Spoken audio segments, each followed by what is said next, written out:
Hi, I just wanted to come on here and discuss the big difference between twin flames and soulmates. And this is soulmates of all levels, whether they're a normal soulmate, a high level soulmate, or a karmic soulmate. So any type of soulmate compared to a twin flame, and what the big difference is, because there is a very distinct difference between them. So I'm going to explain that to you today. But before I do that, I would like to first describe what a twin flame is not, okay? Because this is really important as well. If we're trying to figure out if this person is our twin flame or not our twin flame, this information can be helpful. So first of all, a twin flame is not someone that you have amazing chemistry with, amazing sex with, and that you're very attracted to them and that you love them. It's also not someone that you have signs and synchronicities for as well. In other words, those things are not what makes them your twin flame. What makes someone your twin flame is energy. It's all about energy. It's all about frequency. So energy and frequency is what makes them your twin flame. You will have all of those things. You will have amazing chemistry, amazing sex. You will love them very deeply and purely, and you will have signs and synchronicities, but you can have all of those things with soulmates. So when we're talking about soulmates in general, if we think about the different soul groups, okay, we're going to think of them as different shades of colors. So we have a whole range of colors in the color of pink, and we have a whole range of colors in green, in blue, in purple, and all of these different colors. There's multiple different shades from very light to very dark shades of purple, and very light to very dark shades of red and orange, and all of these different colors, okay?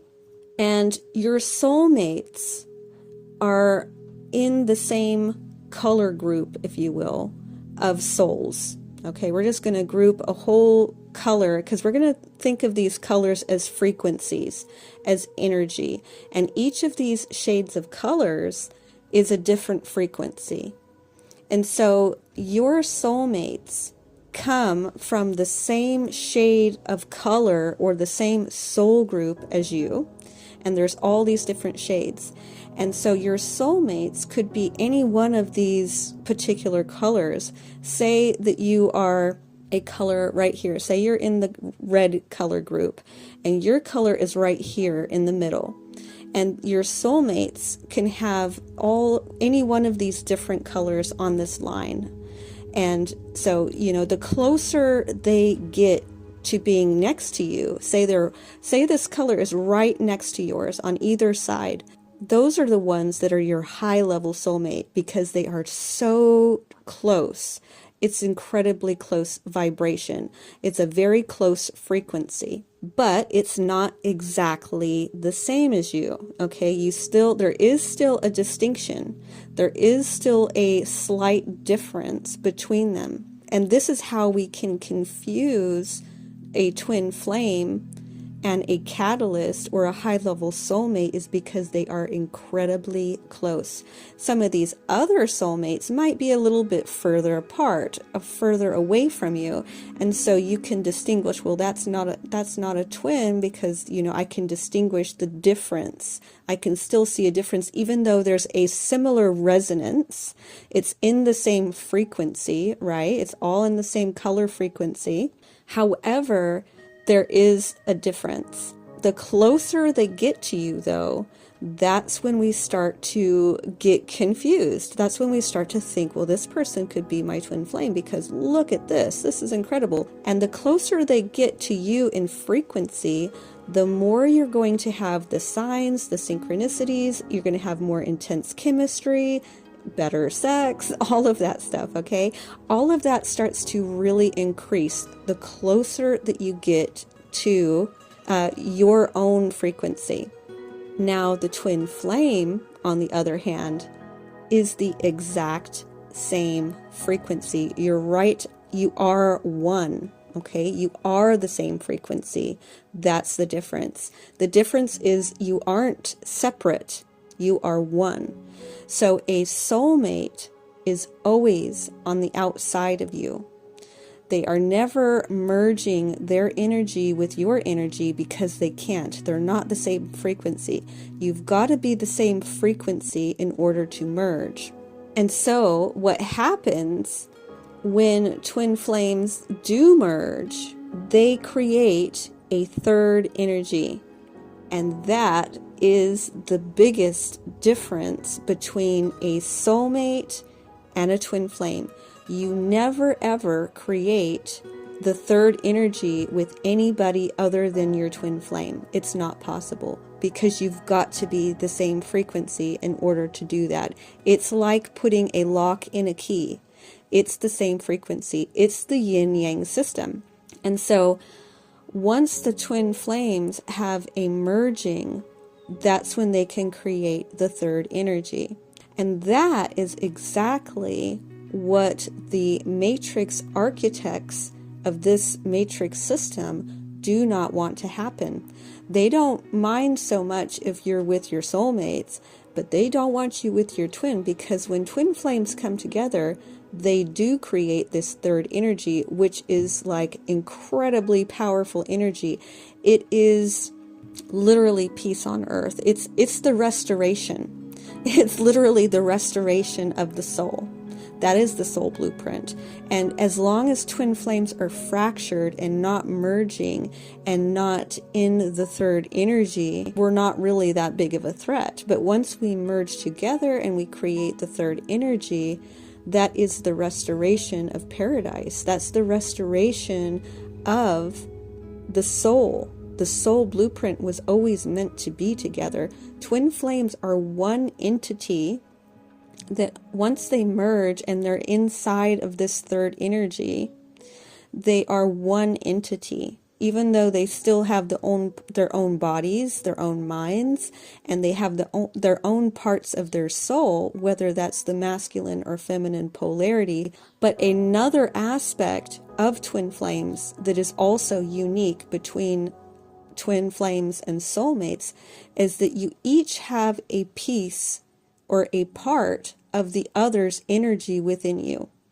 Okay? So as the divine feminine, just like this yin-yang system, in the black side, the container of the feminine energy has a white dot in it. That is the masculine energy. So the feminine energy, or the feminine polarity, the person in the physical body of that feminine energy, has got a piece or a small part of the masculine's energy within them, and vice versa. Within their energy system, they have a part of your energy within them. You never have that with a soulmate. That's not how they work. So this is also a very unique aspect of twin flames. And this is why you recognize them. This is why you have soul recognition on a whole nother level. You can have soul recognition with a high-level soulmate that's right next to you that can be very, very intense. I have one particular high-level soulmate who I had very intense soul recognition with him. And I had a very similar experience that would be very comparable to a twin flame. He played a very major part of my journey, but he was still a high-level soulmate and not a twin flame, because we never created the third energy, and he does not have any of my energy within him, and I don't have his energy within me. We are still separate. We're just very, very, very close on that scale. He's right next to me. He's, his energy is right next to mine. But back to what I was just saying. So we have the energy system where each twin has a bit of the other within it, which, like I said, is why you recognize him. The very first moment that I actually met my twin and spoke to my twin, looked in his eyes, and we spoke to each other, my soul spoke to me and said, oh, there you are. And what it was that I was saying that to is that I was recognizing my own energy within him, within his voice frequency, because it's through the voice. Through the voice is probably the biggest part of recognizing who your twin is, and the eye contact. So the voice frequency and the eye contact, you will recognize your own frequency within them. And that's what that was my immediate recognition of it, and just having my soul actually speaking to me as I was having this first encounter of, oh, there you are. Another thing that happens when you enter into this third energy is that you kind of encapsulate yourselves together, and the outside world kind of falls away, almost like you enter into your own little dimension. It's almost like you are stepping outside of this 3D matrix in a lot of ways energetically. And so this is very powerful as well. But that's the big difference. The really big difference is this energy exchange between the twins. It's the fact that you each have each other's energy within you, which is another reason why you can never forget your twin. You can never forget them once you meet them, because you literally have their energy within you, and they have their energy, and you have your energy within them. So it's not that you're trying to think of them.